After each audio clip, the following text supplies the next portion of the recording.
Hello, Blue Skies kids, and welcome to the online edition of the Kids Workshops.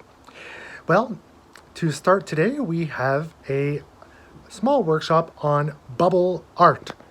Now, to start, can you say that 3 times in a row? Bubble art, bubble art, bubble art! Here we go. Let's start with some materials that you will need for this activity.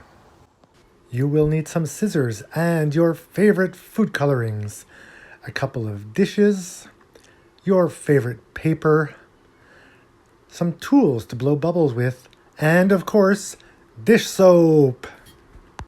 Now it's time to put it all together.